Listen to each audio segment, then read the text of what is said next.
So good day everyone. How are you? So now let's have our new lesson for today, the acculturation model. So this model is still connected to the theories for language acquisition. So the first theory that we talked about yesterday was behaviorism. So in continuation, now we have for today the acculturation model. So the acculturation model is a second language acquisition model designed by John H. Schumann in 1978. This model is based on the social psychology of acculturation. So acculturation model maintains that certain social and psychological variables cluster into a single variable known as acculturation. Learners will acquire the target language to the degree they acculturate to the target language group. So we have there the word acculturate. So what does the word mean? So acculturation or acculturate means the process by which a human being acquires the culture of a particular society from infancy. So meaning to say that acculturation is the stages or the process that one undergoes in acquiring the specific culture, lifestyle, or any other concern in the society that they grew up with or they grow with or develop with. So now, according to this, learners acquire the target language, so the second language, to the degree they acculturate to the target language group. So, meaning to say that the learners will learn the target language based on how well they acquire the culture of the target language group. So, how well they acquire the knowledge of the cultures, maybe their pronunciations, their accents of the language that they're trying to learn. Okay? So moving on, so we have two group variables. So we have the social factors and affective factors batch into a single variable, acculturation. So meaning to say, if these two factors are joined together, we have acculturation. So acculturation is a major casual variable in second language acquisition. It is defined as social and psychological integration of the learner with the target language group. So meaning to say, it is the combination of the learners psychologically and both socially to the group of their preferred language. How well can they mingle in? How well can they combined with them to adapt with them, to be with them. That is how acculturation works. Ano? So, social and psychological distance between the second language learner, so the one who wants to learn the second language, and the target language, their preferred language to learn, maybe it's Russian, French, Japanese, and so on and so forth, is a major factor in determining the degree to which the language learner will acquire the second language. So, meaning to say, socially, how are they socially distanced? Let's say, I am a Tagalog speaker and I want to learn, let's say, Japanese. But I have no Japanese friends, or whenever I'm with a Japanese person, I feel awkward, I feel shy. So I am distanced to that person or to that target group, target language group. So it will affect my ability to learn that language. Similarly, psychological, as I have said earlier, shy.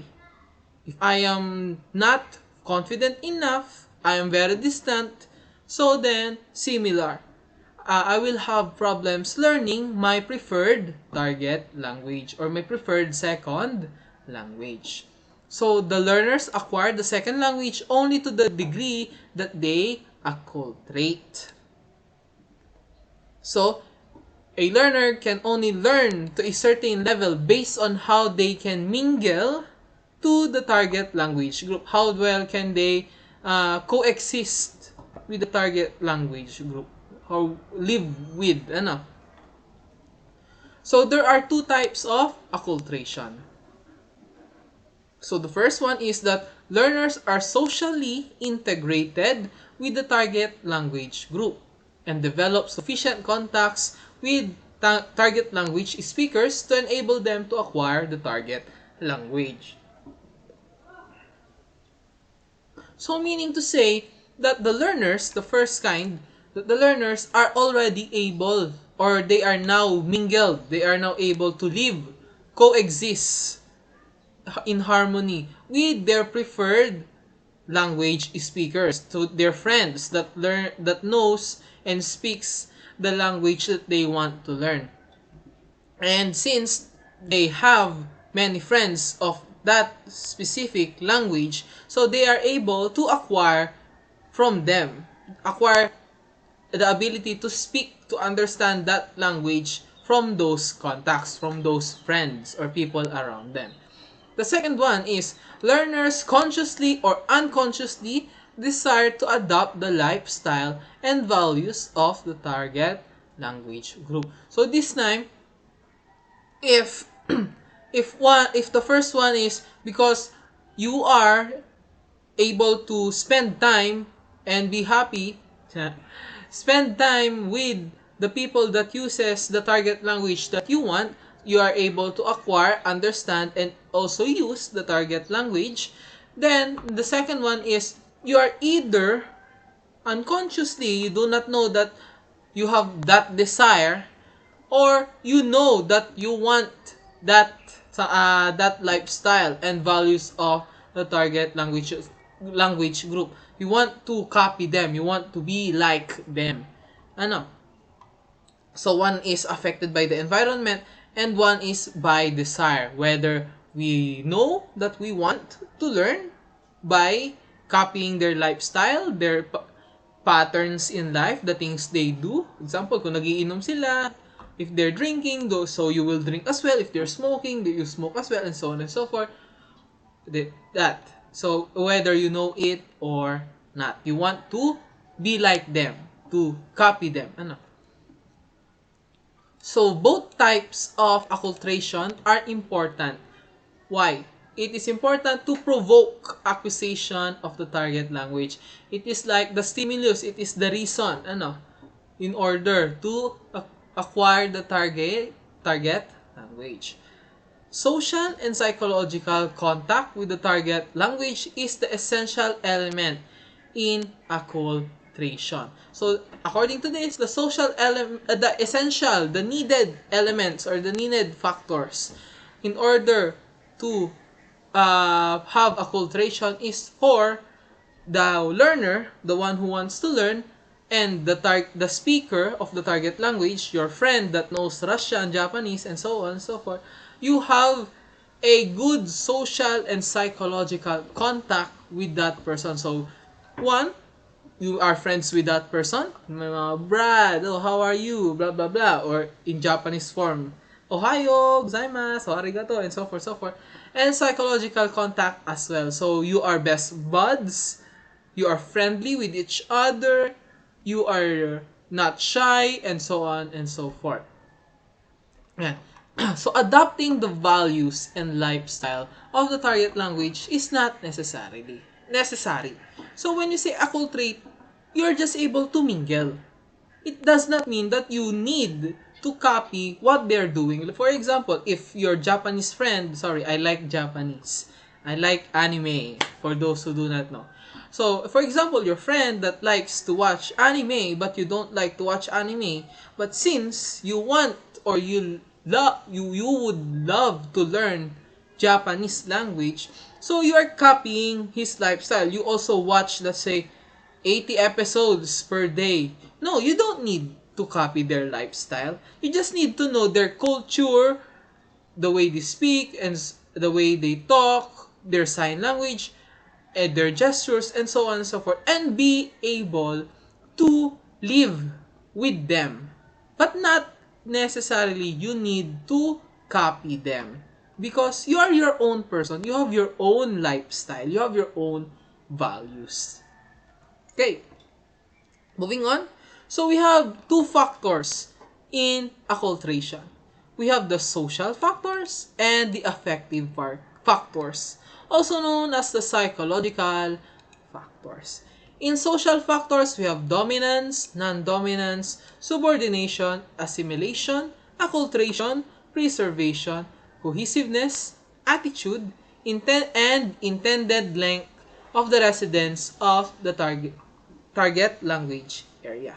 For the affective factors or psychological factors, we have language shock, culture shock, motivation, and ego permeability. So, we'll go first with the social factors or social variables.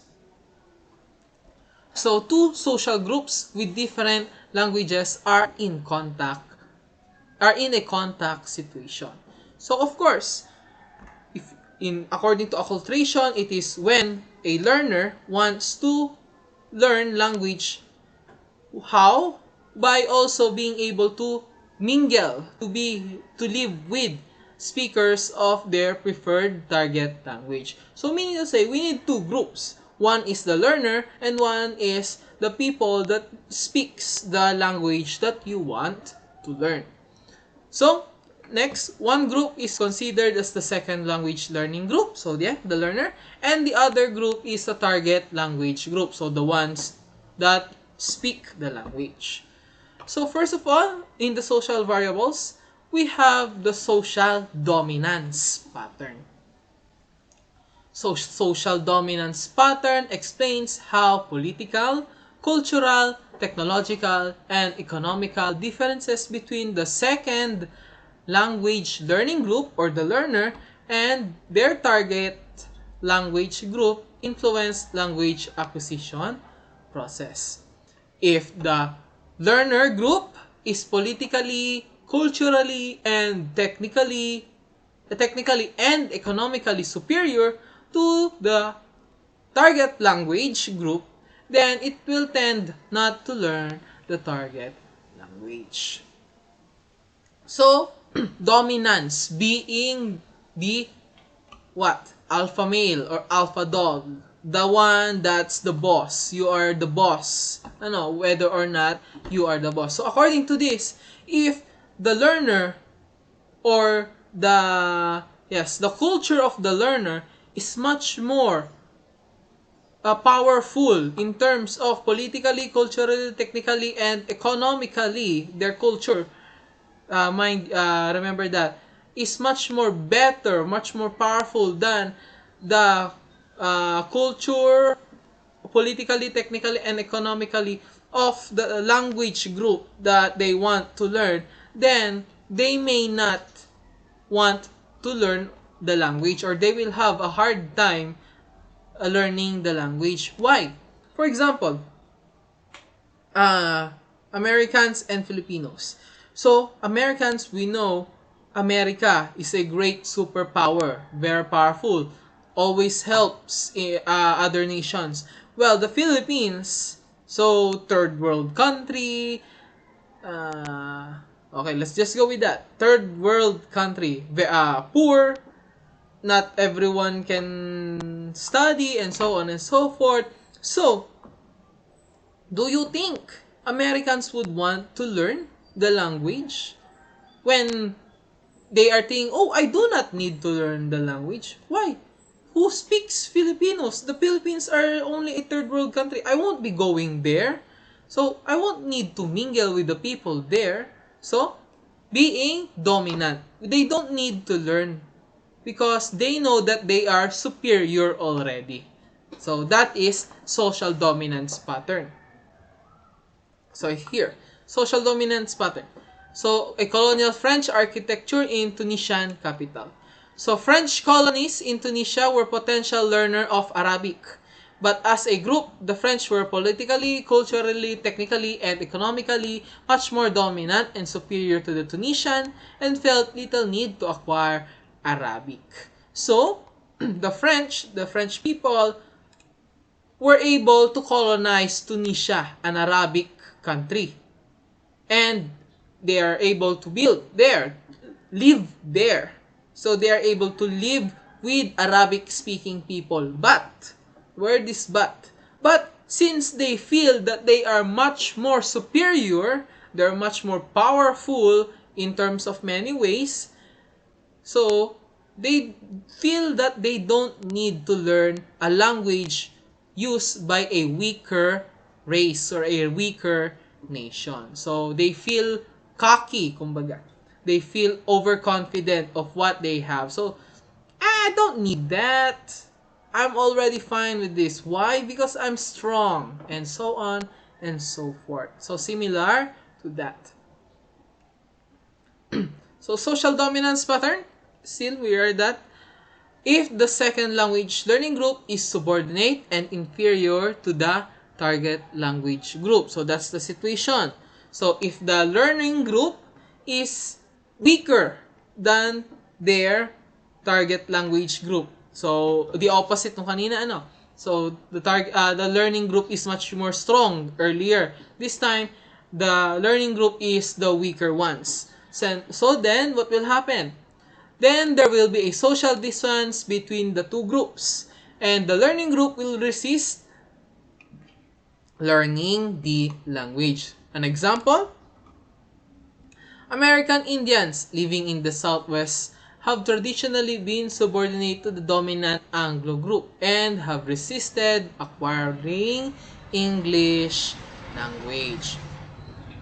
So, what can we infer or what can we summarize from here?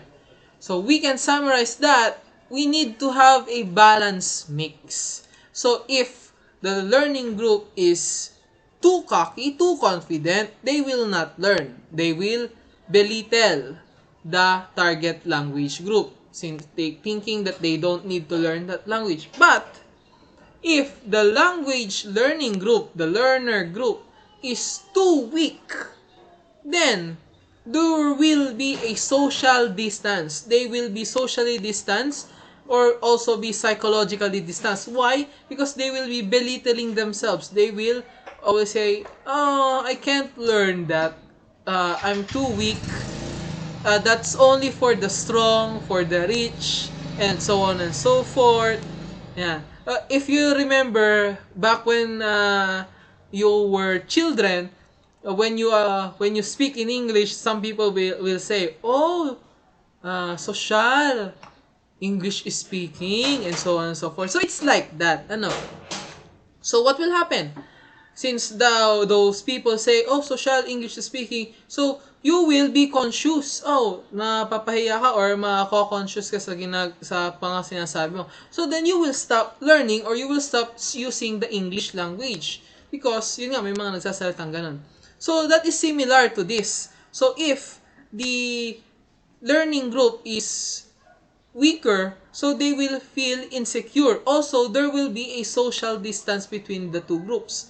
What do you mean by social distance? So of course, the learning group will be too shy or too afraid to come closer to the group that knows their preferred language, the language that they want to learn. Why are they too scared, too shy? Because they feel, again, inferior or weak in contrast to the target language speakers. So here's the second situation. So if the language learning group, the learner group, and the target language group have both equal political, social, economical, and cultural and technical status, then the result would be acquisition of the target language by the learning group will be enhanced. Contact between the two groups likely to be more widespread. So as I have said earlier, what can we summarize or infer from this is that we need to have a balance. The learning group must not be too confident, but also not be too shy. Ano? So, it must be have balance with the learning group. So, if the target group, I mean. So, if the learning group and the target group have both equal in terms of many aspects such as political, social, economical, cultural, and technical status, then they can see eye to eye. They can know or they can see each other as equal. So, they can be able to shake hands together, seeing each other as equals, and since they will have little obstruction or little obstacles in their path, no one is being too cocky or too boastful, and the other one is not being too, let's say, too shy or too scared, then they will be able to learn the target language that they want to speak. Okay. So the second social factor affecting the language learning involves the three integration strategies. So we're done with the social dominance. Next. So the three integration strategies. So these strategies are assimilation, preservation, and adaptation. Assimilation, the learning group, gives up its own values and lifestyles and adopts the values, lifestyles, and views of the target language group. So maximizes contact between the two groups, promotes acquisition and of the target language. So assimilation. So in the assimilation, since you really want to learn the language that you prefer, so it's okay for you to lose who you are, what makes you you. So you will be a copycat. You will know how you will copy how they speak, how they talk, what values do they have, either what's right for them, what's wrong for them, if whether or not they pronounce potato or potato, tomato or tomato, and so on and so forth. So what happens in assimilation? Maximizes contact between the two groups. So the contact between the two groups will be maximized. Why? Because you want to learn how as much as possible their lifestyle, their values. Of course, how will you learn if you don't mingle with the target language group?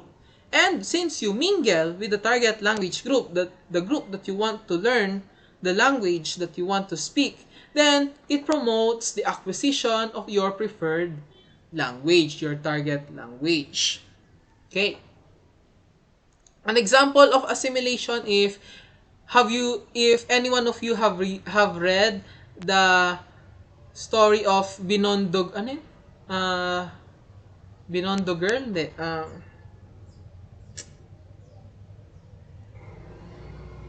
Okay, let's go. I'll think of the name of the story. Basta ang mga characters doon ay may mga kikay, mayon.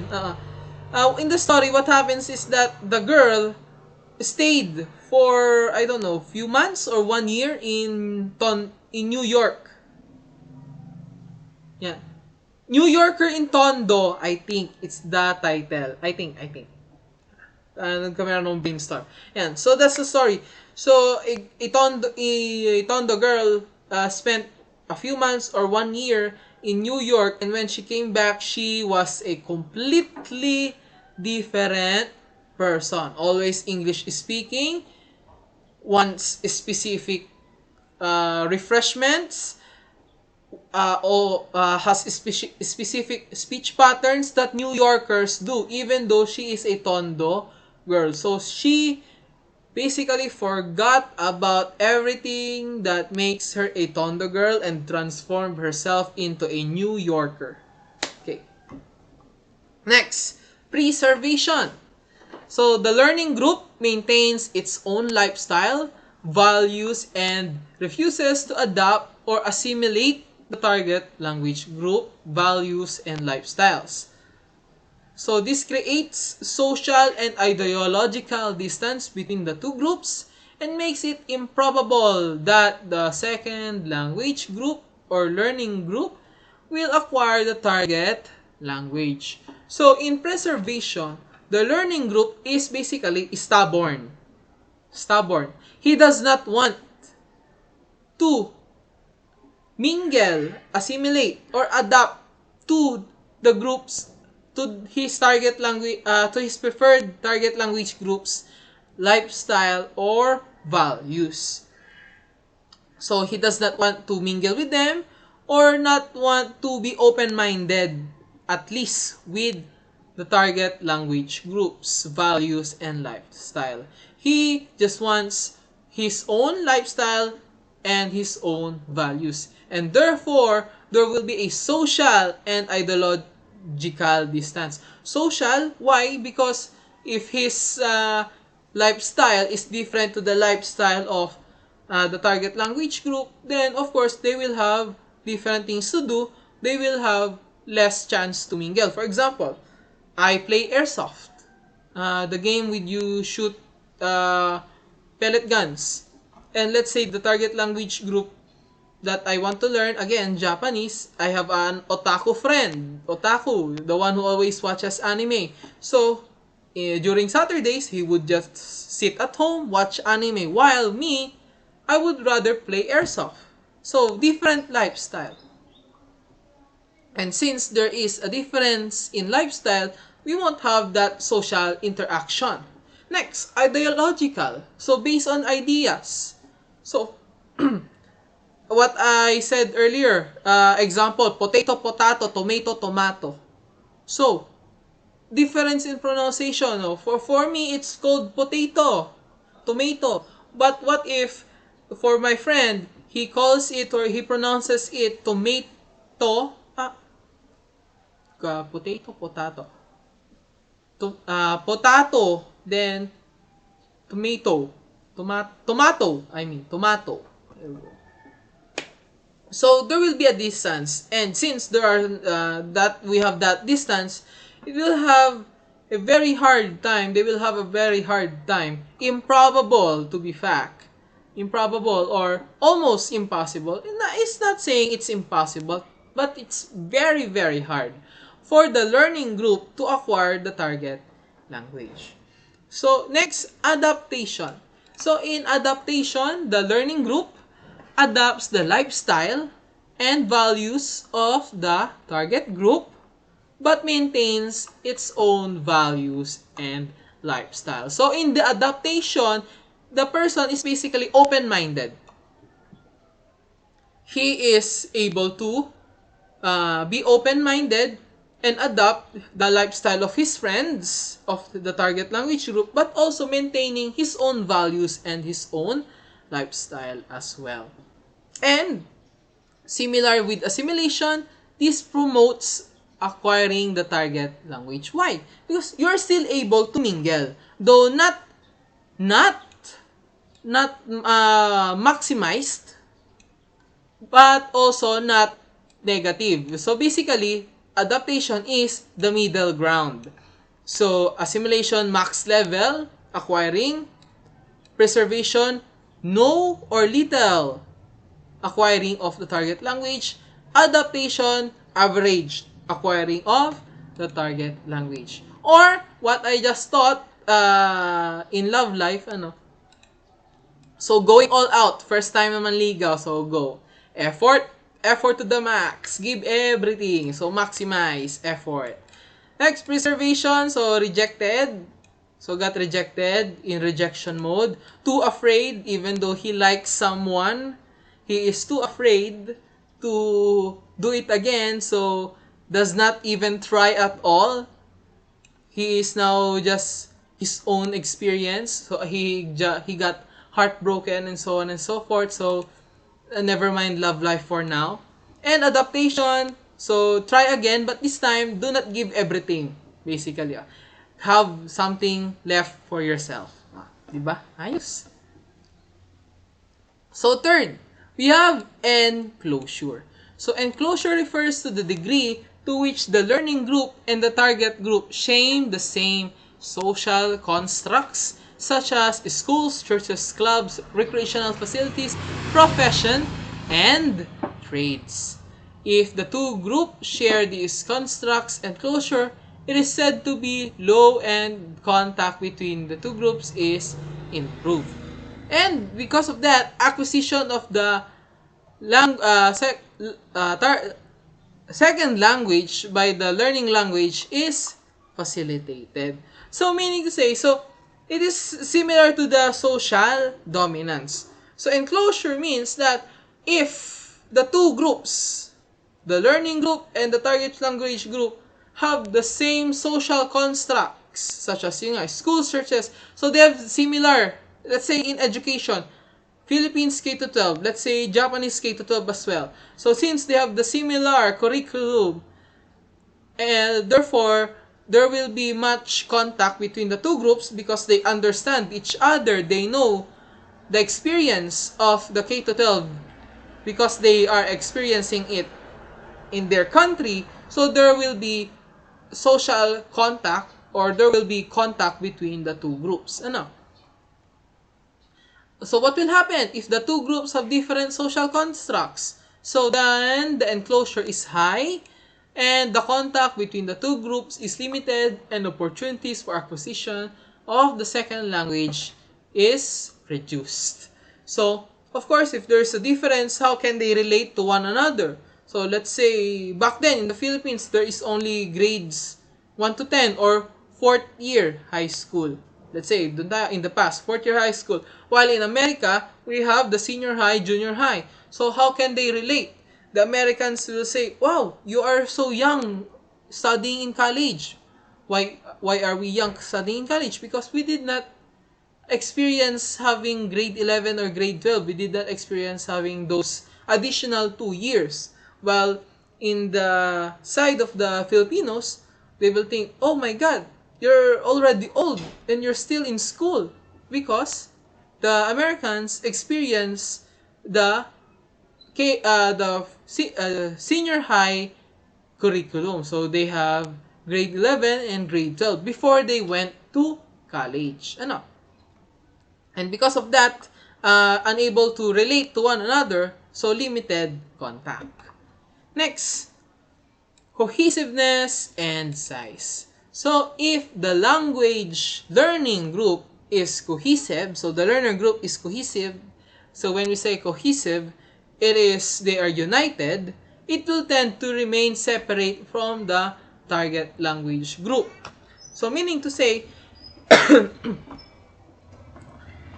if, let's say, the learning group, me and my barkada, wants to learn language, but we are too united, we are too close, we are mga brads, and since kami yung magtotropa, we don't want any other tropa, we don't want any other friends, so we won't get close to any other group. We will separate ourselves. O, yun yung mga tropa naman chismosa, layo tayo dyan, di tayo kasali dyan. Iba yung tropa natin. Kami yung tropang cellphoners, mahilig mag-cellphone. Okay, mga chismosa, again, another doon. So, layo tayo dyan. Ito yung grupo natin. We are united. Yun. So, similar to that. That is being cohesiveness. If the group is too cohesive, not wanting to mingle, with the other group, with the target language group. Next, so if the second language group is large, the intra-group contact will be more frequent than intergroup contact. So, if the group, your barkada, is too large this time, since there is a large pool of friends, there will be much more contact with those large pool of friends. Of course, rather than contacting other people. Of course, why would you contact other people if you have already so many friends to be with? So, that is basically the size problem. So again, similar with the social dominance, in order to have acculturation in the cohesiveness and size, so there should be a balance. So the learning group should not be too large, too big, and they should not be too cohesive. They should be open-minded at the very least. So both of these situations will reduce opportunities for second language acquisition. Okay. Next, congruence. So if the two cultures are similar, social contact between the two groups more likely to happen spontaneously, and thus learning becomes easier. So if they are able to be equal, see eye to eye, then learning the second language or the target language will become much easier because they will be able to mingle. They will be able to be friends easily. No one is being too high and no one is being too low naman. Ano? Attitude. Next. Attitude. Yan. So, if the second language group and target language group have positive attitudes towards each other, learning the second language is more easily facilitated. So, of course, the attitude is very important as well. What do you mean by having positive attitude? So, one, of course, if you are too meek, you are always belittling yourself. Oh, I can't learn that. I'm not smart. They're rich, and so on and so forth. While in the side of the target language group, oh, we should not, teach our language to those people. They are only poor.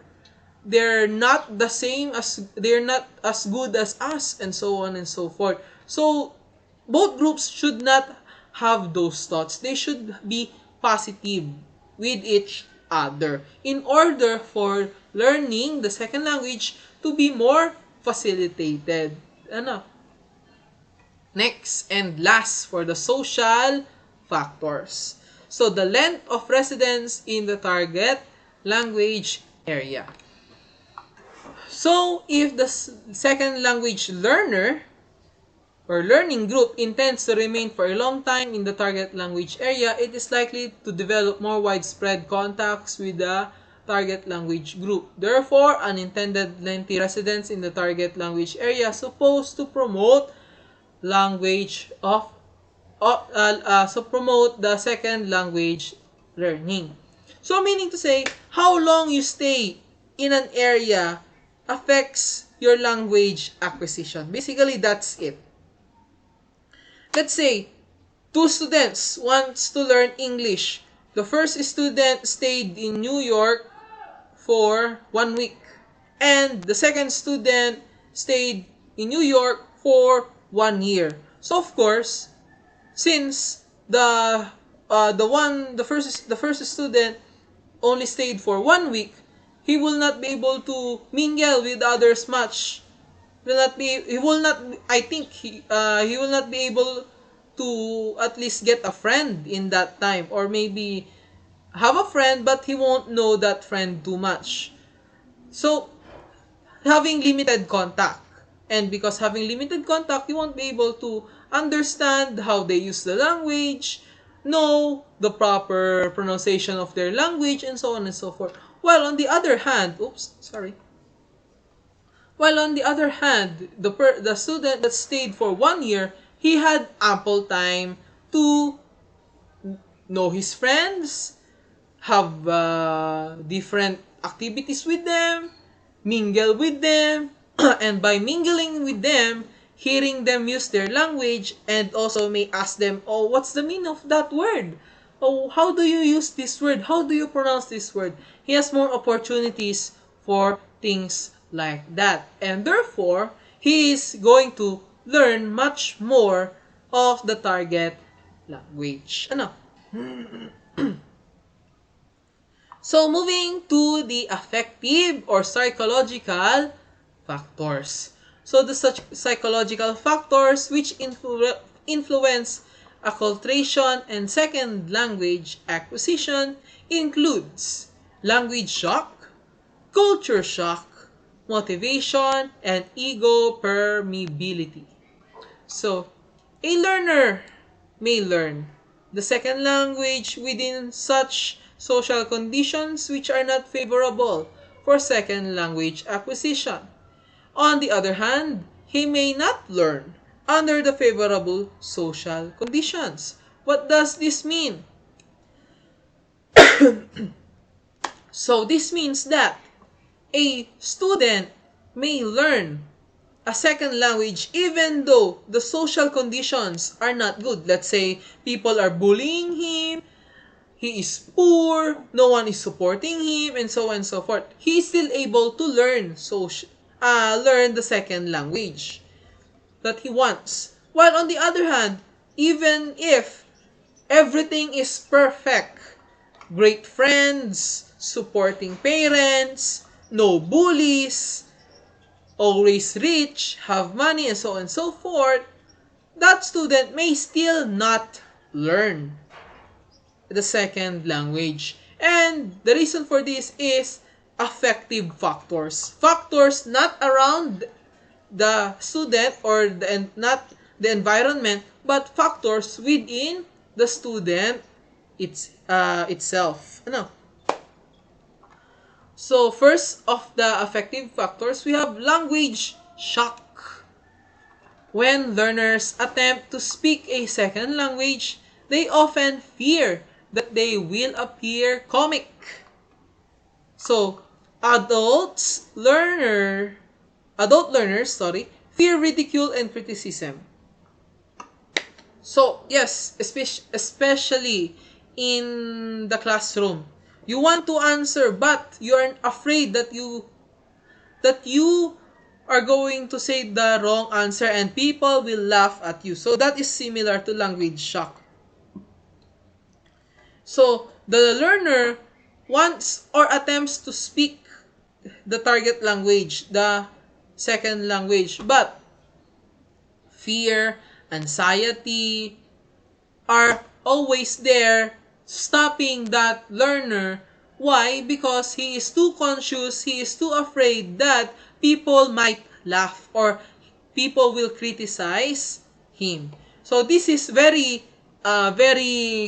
consistent or very seen in adult learners. As adults, we already have our self-esteem. We don't want to be embarrassed in front of other people. That's why we fear being ridiculed and being criticized. While on the other hand, children or a child does not fear for criticism. Why? Because for children, they see language as a method of play and finds communication as a source of pleasure. So for children, since as still young, they don't care about being embarrassed as long as they are able to play. Because playing is very fun. And since they are having fun, of course, why do they need to stop if it's very fun for them? Ano? Okay. So, here, an example.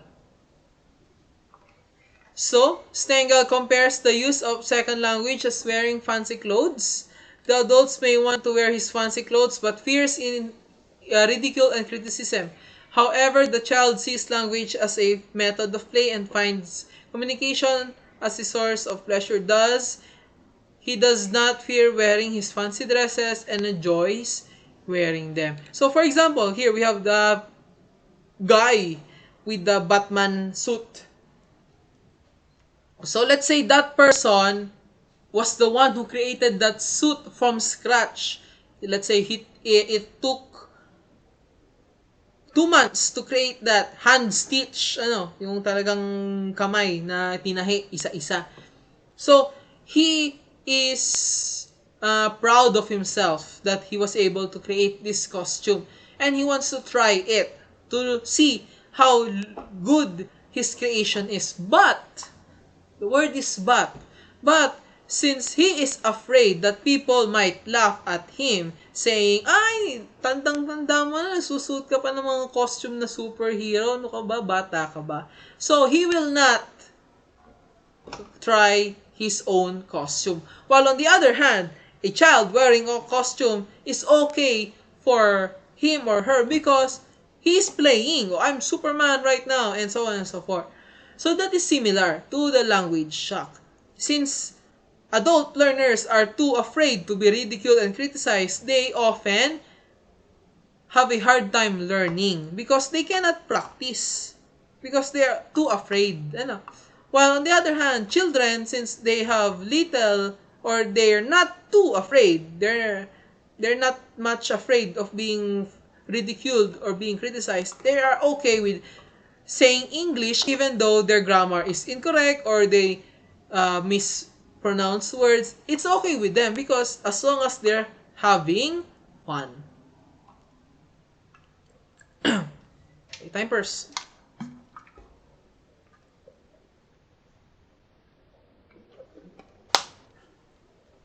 Okay. Game on.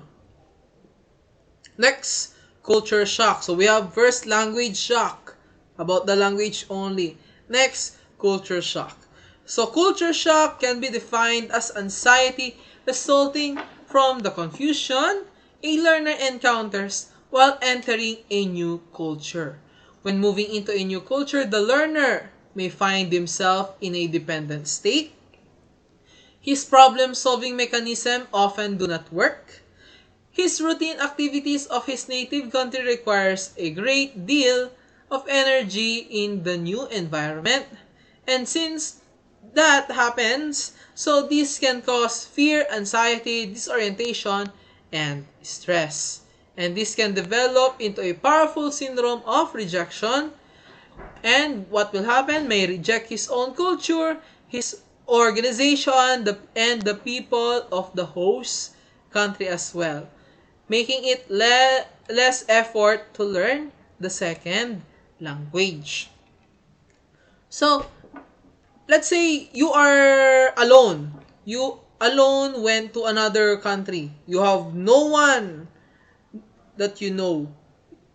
And because you don't know the traditions, you don't know the rules, how everything works there, so everything is basically new. You will get culture shock. You will become dependent. You think that you were independent, but now since everything is new, you don't know the rules, you don't know what are the rights and the wrongs, you are now dependent on the people around you. The problem is you have no other people to depend on since you are alone. So, of course, you need to solve the different problems you are now facing. But the difference is, will your methods in the Philippines and your methods in the new country that you are in right now will work in the same manner? For example, what if you got a fight with your neighbor in the Philippines? Let's say what you do is you go to your neighbor, have a cake, a sorry cake, oh, I'm sorry for what happened, here's a cake, and so on and so forth. And then in the country that you are in right now, you had a fight with your neighbor and you tried to do the same thing. And what happens? Your neighbor just throws the cake away in front of you. So, basically, your method is not working. So, again, what happens? This will cause fear, anxiety, and disorientation and stress. Of course, you will be stressed out. You will have anxiety. Why? Because the things that you know are working are suddenly not working. Or, what? The things that you do in the Philippines and when you're doing it in another country, you're exerting much more energy. For example,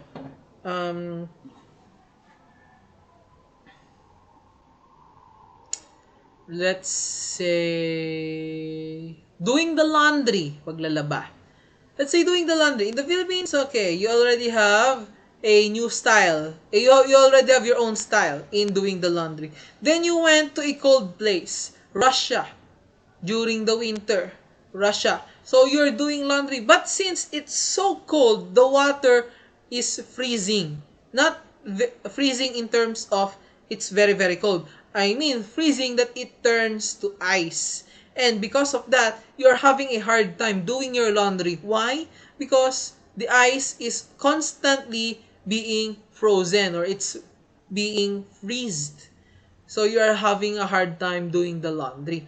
And because of that, you're exerting much more energy in that thing doing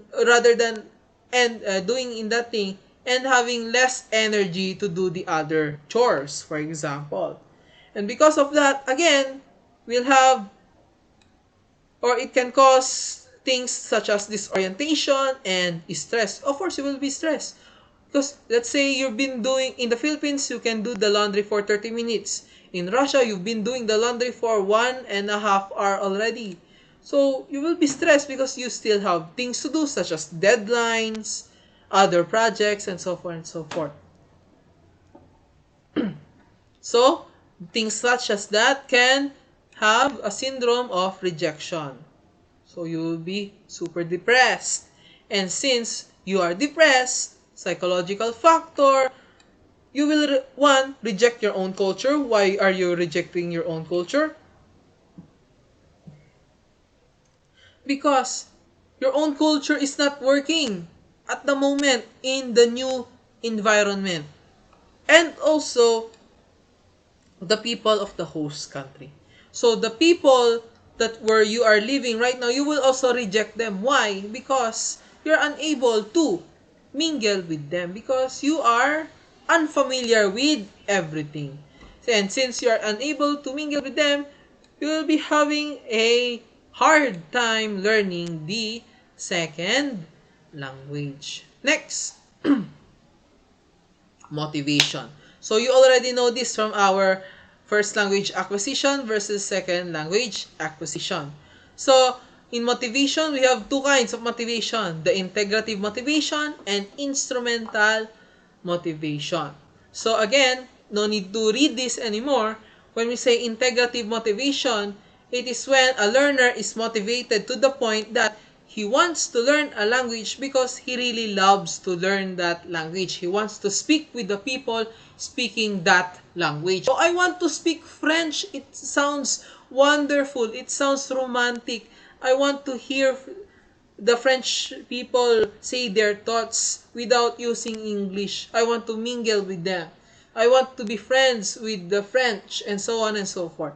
While in the instrumental motivation, a learner wants to learn a second language because he needs it for a specific goal. For example, I need to learn English. Why?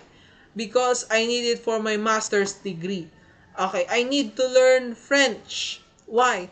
Because I'm opening a business in Paris and so on and so forth. So they just need the language because of a specific goal or a specific need. It's not because they have a passion or they love it. Ano? So we don't need to read this anymore. But I will read this part. So it has generally been taught that integrative motivation is more effective than instrumental motivation. So if your motivation is because you love that thing or you really love that language, then you will learn much more quicker. And that is true. That's why we have the saying,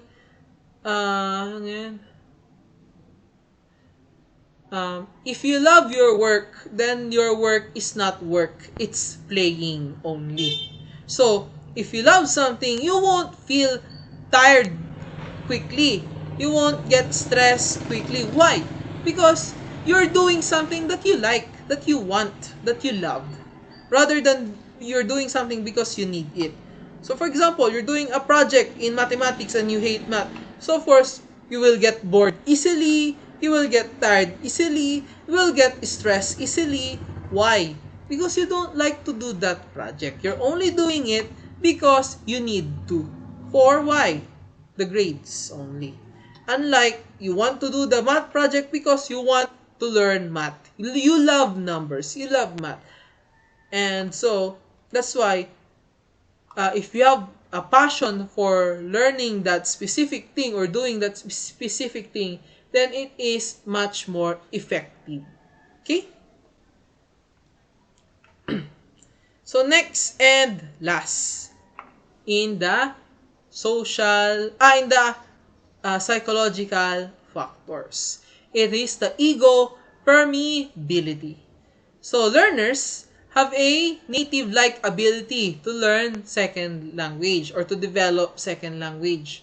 So this is called language ego. So language ego is parallel to Sigmund Freud's construct of body ego.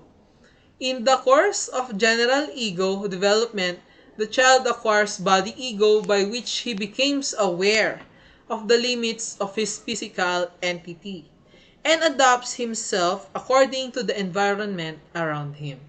In similar fashion, the child acquires a sense of the boundaries of his language. The sounds, words, syntax, and morphology of his language becomes objectified and develops strong boundaries. In early stages of development, language ego boundaries are permeable, but later they become fixed and rigid. So, when we say ego permeability, we mean language ego.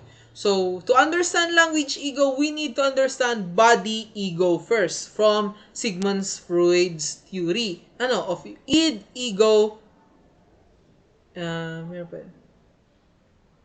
Basta yun. Yung id and ego. So, according to Sigmund Freud's construct of ego, there's no power at the moment, so that's why the battery is now low. Yan. So, body ego is when the child is now aware of his physical capabilities. Let's say the child is too short, he cannot reach a certain thing. So, it's either he's going to grab a chair, climb, then reach, or ask another person. So, in language terms, a learner, knows what are the things that he can say properly and what are the things that he cannot pronounce properly as well. So, he knows his boundaries. So, at first, of course, this is permeable or there is no boundary at all. Because why? Since a child, for him, language is just a means of enjoyment. He will try everything. Oh, there's nothing I cannot do or I cannot say. It's still permeable. But as you grow up, you learn, you understand language, so there is a fixed and rigid boundary only. So, you will know, oh, I have a hard time pronouncing the R word. Yung pala'y bulol ka sa R at sa Y. Okay, so, I won't be speaking too much or pronouncing too much words with the R sound or the Y sound because I know I have quite a difficulty with pronouncing that, and so on and so forth. So basically, ego permeability or language ego is the factor or the psychological factor in which the learner knows what are his limitations. And since he knows that what are his limitations, he is afraid to go past those limitations. He is afraid to try things passing his limitations. He is, that's what you call this, afraid to go outside his comfort zone. Yeah. So, of course, similar with behaviorism, it is just a theory or a hypothesis. The acculturation model is also just a theory or a hypothesis. Therefore, it is not completely true. It is not proven fact. And because of that, it has criticisms. So, we have the criticisms of the acculturation model. So, according to Freeman and Long, 1991, Schumann did not specify the combination levels of social and psychological factors to predict learners' language outcomes. So, according to the two, Freeman and Long, Schumann did not say what kind of combination levels must the learner be at least averagely social, have social contact in the target language group, as well as being both psychologically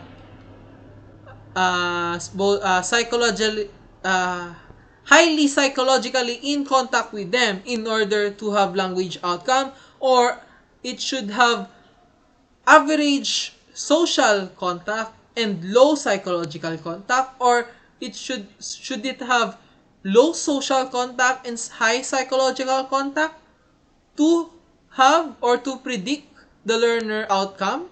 So Schumann did not specify any combinations. So that's one criticism. Next, the acculturation model also does not explain how social and psychological factors affect the rate of acquisition. So Schumann said that those social and psychological factors affect second language acquisition. Okay. But Schumann did not say how fast does it affect language acquisition.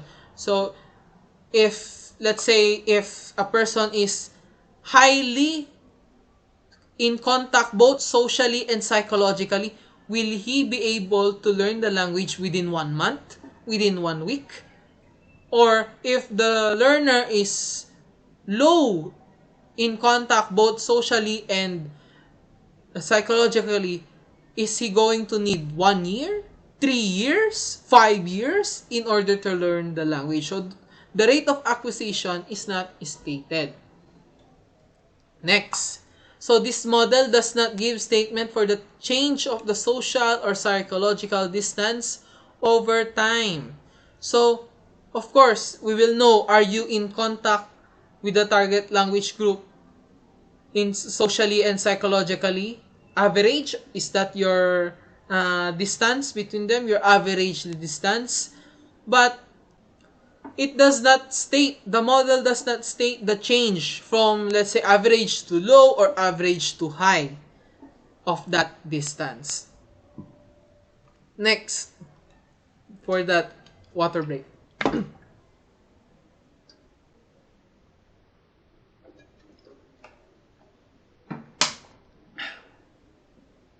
Okay. Next,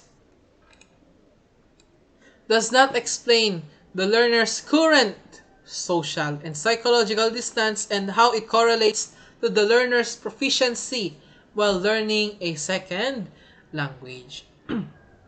So it does not state how the current at the moment level of social and psychological distance affects the learner's ability to learn proficiently the second language. So it does not state the relationship between the current distance and their ability to learn the second language. Next, it does not show how the social and psychological factors vary from individual to individual. So again, we individual persons are unique. We have our own values, we have our own lifestyle. We live our life differently. Even twins, even identical twins, even if they look the same, there will be some parts of them that will be different. For example, identical twins, maybe even though they look the same, one is good in math, while the other one is good in memorizing. So there is still a difference. So everyone is unique in their own way. And this model does not show how the social and psychological factors may be different from every individual. Next and last page. So according to Kelly, 1982, and Stobel, 1981, they did not find any relationship between acculturation and proficiency.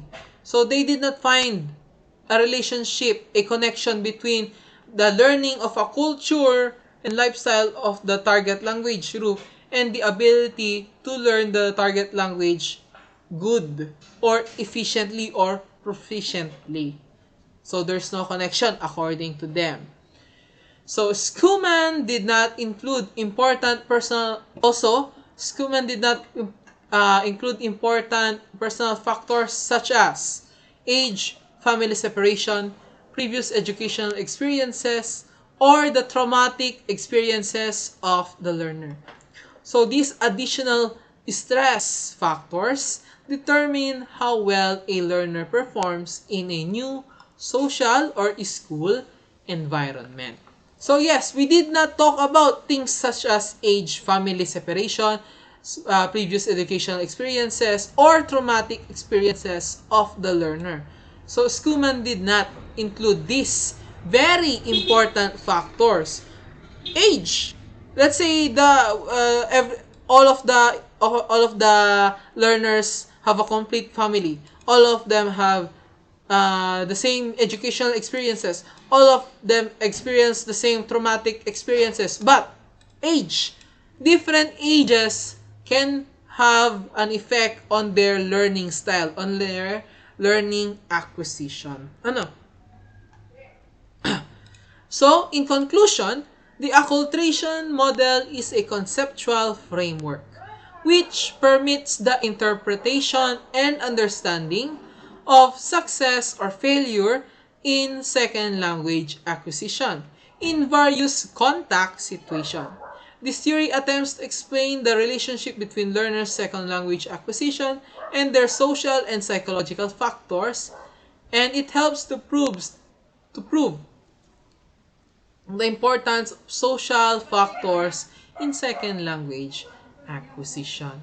So again, this is just only a theory, a model. So this conceptual model, the acculturation model, only permits the interpretation and understanding of the success or failure of second language acquisition. But it proves, or it helps to prove, that social factors is important in second language acquisition as well. Ano? So that would be all for today, class. I hope you learned things today. So see you next time. So this video was sponsored by H2O. You see, I'm very much alive unlike yesterday. H2O, very powerful indeed. So helps you sweat, regulates your body system, very good for your body. If you don't sweat, then you have something wrong in your body. So again, this video is promoted by H2O. Because of that, before we go out, again, goodbye, thank you, have a good day, and I hope you learned something today. Goodbye.